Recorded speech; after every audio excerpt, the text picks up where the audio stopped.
Bonjour et bienvenue à vous tous, chers amis de Ma Vie Ma Santé. C'est votre émission que vous aimez beaucoup. Ma Vie Ma Santé, une émission qui parle de tout ce qui a trait à votre vie et qui peut déranger votre santé. Aujourd'hui, nous allons parler des familles, des enfants, de la protection des enfants. Comment protéger nos enfants, qu'est-ce qu'il faut faire, comment le faire et à qui parler lorsqu'un enfant est abusé. Aujourd'hui, nous avons reçu pour vous un travailleur social au nom de Monsieur Edouard Sira qui va nous aider à répondre à toutes ces questions. Bonjour Monsieur Edouard. Bonjour. Comment vous allez? Oui, je vais très bien, merci. Voilà, merci d'avoir accepté notre invitation. Est-ce que vous pouvez expliquer à nos amis ce que vous faites exactement? Oui, comme Dalil a dit, je suis travailleur social et spécialement intervenant social. Je travaille pour une institution gouvernementale appelée Société d'aide à l'enfance dans la région des Piles, dans Mississauga, Brampton et Caledon. Nous protégeons les enfants contre toute forme d'abus. Quand nous parlons d'abus, nous parlons de l'abus physique, l'abus émotionnel, il y a aussi la négligence, il y a les risques de séparation entre parents et enfants, il y a aussi l'incapacité qu'un parent peut avoir, que nous adressons aussi. Alors sûrement, vous avez presque tous les jours des nouveaux cas, mais comment vous procédez lorsque quelqu'un vous signale un cas d'abus? Est-ce que ça prend du temps? Sûrement vous travaillez avec la police. Dans quel délai vous intervenez? Pour ce qui est du délai, il y a des cas, nous déterminons la nécessité ou les temps à pouvoir répondre à un appel ou à un rapport que nous recevons.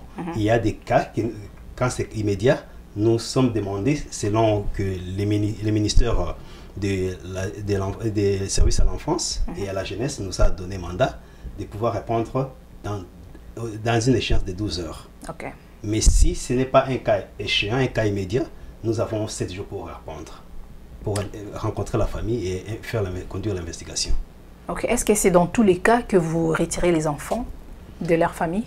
La protection d'aide à l'enfance n'a pas cette philosophie de retirer les enfants des Parce que c'est comme ça que les gens vous voient, entre guillemets, c'est comme si vous êtes des bad persons, des gens qui viennent toujours retirer les enfants, prendre des enfants, séparer les familles.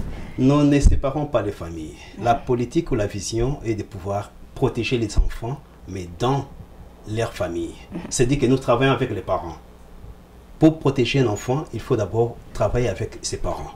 C'est vrai, il y a des parents qui en abusent. Et pour arriver à enlever un enfant des maisons de ses parents pour les placer ailleurs, c'est-à-dire que ce sont des cas extrêmes. Okay. La première étape, comme vous avez demandé, quand nous avons un appel, si c'est immédiat, nous devons nous rassurer que c'est un cas qui peut demander à ce que quelqu'un soit sanctionné criminellement. Et c'est à quel moment que l'on peut sanctionner quelqu'un sur le plan au niveau criminel? Si il y a un abus physique et visible. Admettons que la mère a frappé l'enfant et qu'il y a une marque sur sa peau. Quand il va à l'école, l'enseignant peut remarquer qu'il y a une marque et que l'enfant rapporte à l'école que non, c'est sa maman qui l'a frappé. Ce que l'école fait, elle a l'obligation de pouvoir nous rapporter l'abus. Et à pareille circonstance, nous arrivons à l'école. Et quand nous arrivons, c'est vrai, il y a la police qui est aussi là, mais comme s'il y a risque de charges criminelles, nous demandons ce que nous conditions, ce que nous appelons joint investigation. Donc l'investigation jointe avec la police. Et ça, l'investigation doit être enregistrée, afin de pouvoir voir si les évidences sont nécessaires pour que nous puissions amener le dossier à la cour pour l'arrestation de la personne qui a abusé. Mais ça, ce sont des cas extrêmes. Mais normalement, c'est juste conseiller les parents qu'il y a différentes méthodes qu'ils peuvent utiliser pour discipliner l'enfant. Il n'y a pas que la violence physique, ou utiliser une force excessive à l'égard de l'enfant. Les statistiques ont prouvé qu'il y a beaucoup plus d'abus dans les quartiers chauds. Qu'est-ce que vous en dites? Pour ce qui est des statistiques et parler des quartiers chauds, c'est vrai. Dans les endroits où je dirais dans des quartiers où les gens à faible revenu vivent, il y a un taux élevé de visites que nous faisons là-bas. Et c'est lié à la pauvreté, c'est lié aussi au stress que les parents connaissent. Parce que quand les parents sont stressés, il arrive des fois qu'ils agissent d'une façon agressive et cela peut affecter la vie des enfants. Donc l'environnement joue beaucoup sur le bien-être des enfants.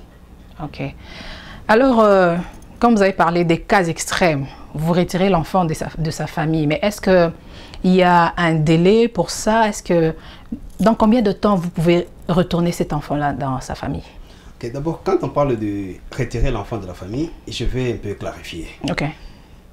Nous avons un cas, par exemple, d'un enfant qui est abusé et nous avons des évidences et que nous demandons à ce que les pères, si c'est le père qui est abusé, qu'ils soient en dehors de la maison. Ou, non, nous parlons de l'enfant, nous les mettons en dehors de la maison.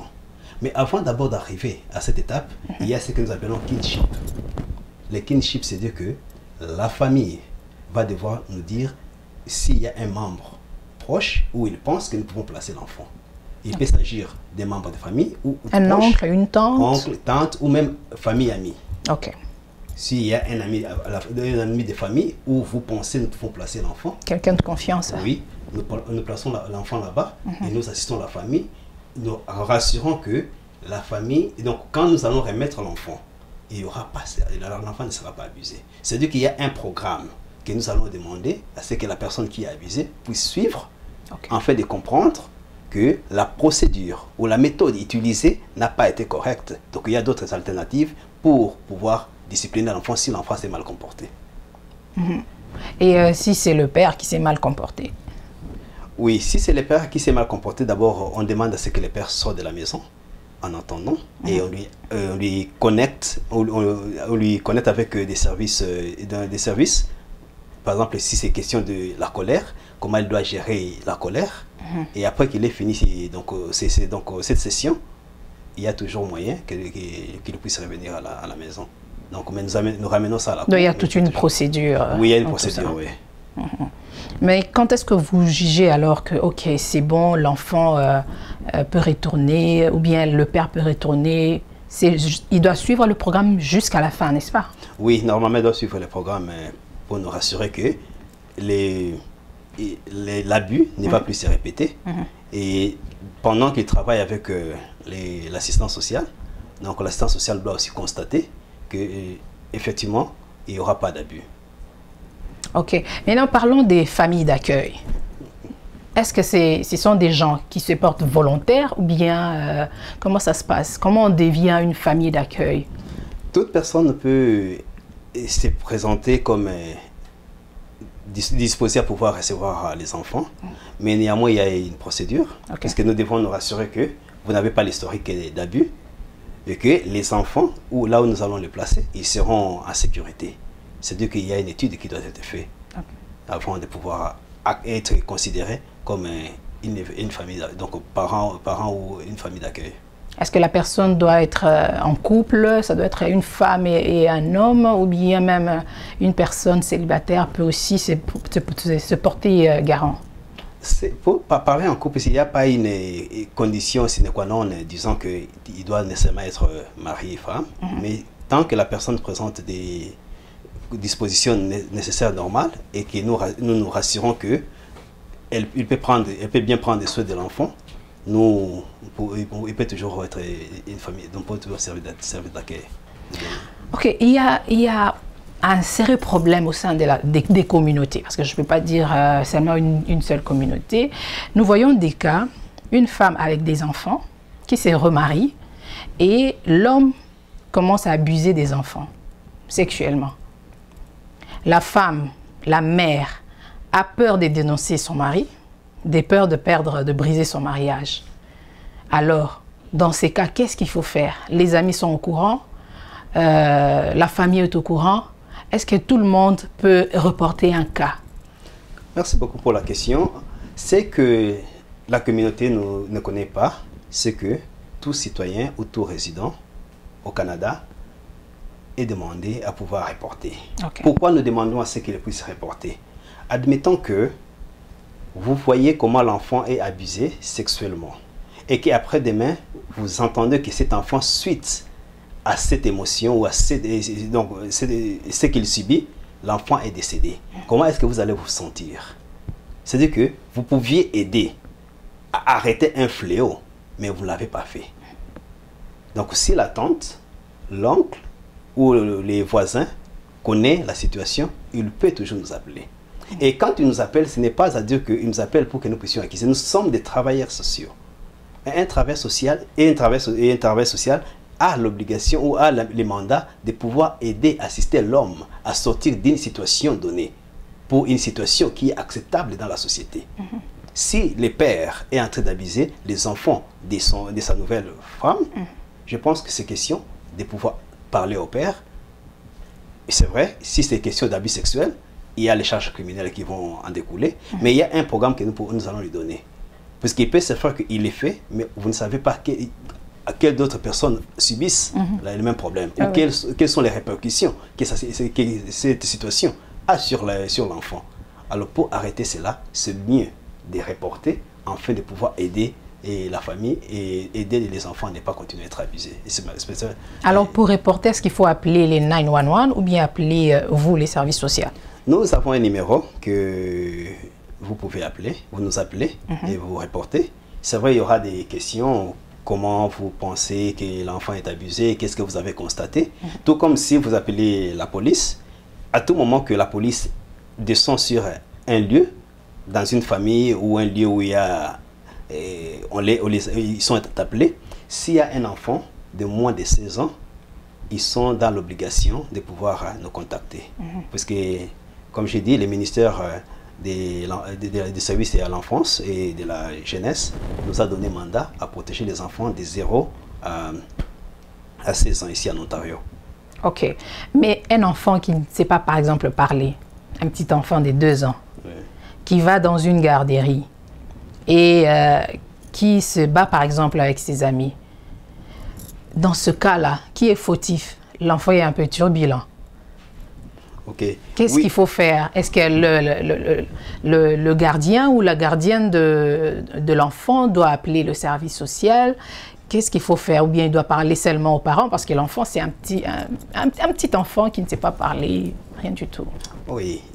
Vous évoquez un cas où nous sommes appelés pour intervenir en fait d'aider. Ce n'est pas à dire qu'il y a un abus de la part des parents, mais il y a un comportement que l'enfant manifeste et dont les parents ont besoin d'aide. C'est dire que quand la gardienne va nous appeler, c'est pour que nous puissions aider la famille. Un programme que l'on peut donner aux parents, puisqu'il y a des enfants que nous appelons les challenging behavior. Et quand un enfant a un comportement qui est questionnable, les parents peuvent avoir un service, comme j'ai dit, nous les connectons, ou nous pourvoyons un service pour les aider à comment gérer cet enfant. Et cet enfant aussi, on peut aussi avoir un programme pour aider à cet enfant comment se comporter. Nous avons ici nous avons le Peer Children's Center qui a donc un grand nombre de conseillers qui travaillent avec les enfants de tout âge. Afin de leur montrer comment gérer les enfants, comment adresser les cas questionnables. Et il faut seulement que les parents sachent qu'il y a des services et qu'ils ne puissent pas être réservés à pouvoir appeler afin de pouvoir en utiliser. Mais le parent peut avoir peur que le dossier de son enfant soit affecté, par exemple, à l'avenir, si l'enfant veut aller à l'université, tout ça. Non, ça n'affecte pas les études. Donc, c'est juste, même quand il y a beaucoup de parents appellent, puisqu'ils ont besoin d'aide. Il peut se faire que, comme j'ai dit, vous avez un enfant de 14 ans qui n'arrive pas à vous écouter, vous pouvez appeler la protection à l'enfance. Nous avons les services que nous appelons comme Big Brother, Big Sister ou Special Friend. Nous allons connecter à l'enfant afin de comprendre que si l'enfant peut respecter la hiérarchie ou l'autorité au niveau de son coach de basketball, alors il doit aussi respecter la hiérarchie au niveau des parents. C'est-à-dire que nous mettons l'enfant dans un programme où il y a la structure et l'éduquer afin de respecter la structure sociale. Puisque ces enfants, c'est l'avenir de demain. Et il faut qu'ils puissent se préparer. Mais quand les parents n'appellent pas, c'est dire qu'ils demandent à ce que cette situation continue. Et à la longue, ça risquera de coûter cher à la société.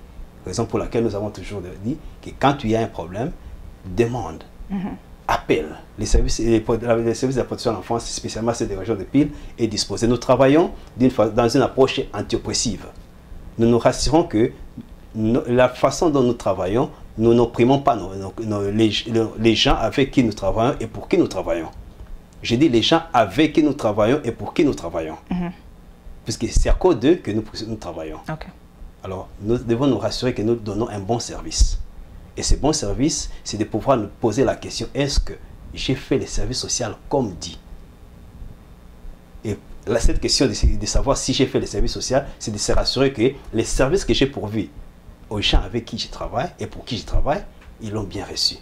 Et ça a aidé afin qu'ils puissent changer, de sortir d'une situation donnée pour une autre situation.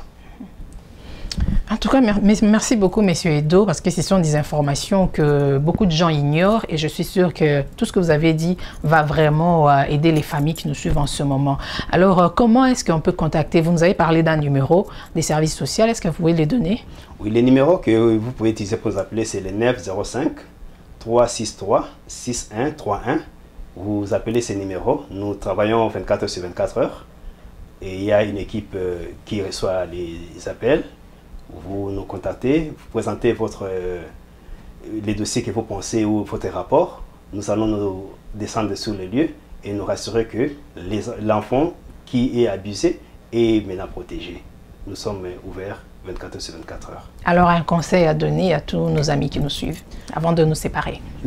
Oui, les conseils que je vais donner à nos amis qui nous suivent, c'est que les services de la protection de l'enfance travaille pour les enfants et avec les parents.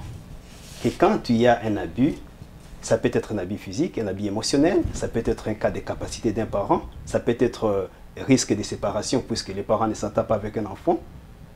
Contactez nos services, appelez-nous, nous allons vous assister. Nous ne sommes pas des policiers, mais nous sommes des travailleurs sociaux. Quand nous venons, c'est pour apporter de l'aide. Il y a beaucoup de services que le gouvernement a mis en place, mais que les gens n'utilisent pas. Pourquoi? Puisqu'ils ont peur, ils ont peut-être une mauvaise information. Les services de la protection de l'enfance n'ont pas l'objectif d'enlever les enfants de la maison de leurs parents pour les placer dans des maisons d'accueil.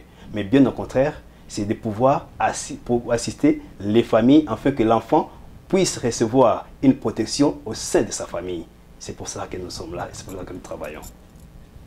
Voilà, j'espère que vous avez tout compris. Donc, Monsieur Edouard Sira n'est pas là pour enlever vos enfants de vous, mais c'est plutôt pour créer un environnement adéquat pour l'éducation et le bien-être de votre enfant. N'ayez pas peur, appelez à ces numéros qu'il vous a donnés, le numéro que vous voyez sous les bas de l'écran. Et à chaque fois que vous avez un problème avec votre enfant qui n'écoute pas, un enfant qui est en train de passer une crise d'adolescence, qui ne vous écoute pas, vous pouvez toujours appeler le service social. Ce n'est pas du tout mauvais. Comme il a dit, il travaille pour vous. Alors appelez, n'ayez pas peur et c'est toujours mieux d'avoir des informations. Vaut mieux prévenir que guérir et l'ignorance tue. Alors, merci beaucoup à Monsieur Edouard. Merci d'avoir accepté notre invitation et je crois que vous serez encore dispo prochainement pour répondre à d'autres questions que nous aurons si nous avons encore des préoccupations qui viendront de nos amis. Ok, avec plaisir, Madame Dali. Merci à toute l'équipe d'Amen Productions, merci à toute l'équipe de Ma Vie Ma Santé et je ne peux pas vous oublier, merci à vous pour votre fidélité à Ma Vie Ma Santé. Restez connectés sur les www Ma Vie Ma Santé et si vous avez des questions, si vous avez des préoccupations, écrivez-nous info@maviemasanté.org ou bien connectez-vous, contactez-nous à partir de notre page Facebook, facebook.com /Ma Vie Ma Santé. Et merci à tous nos amis de Facebook. Je vous retrouve très bientôt pour un autre numéro de Ma Vie Ma Santé. Au revoir.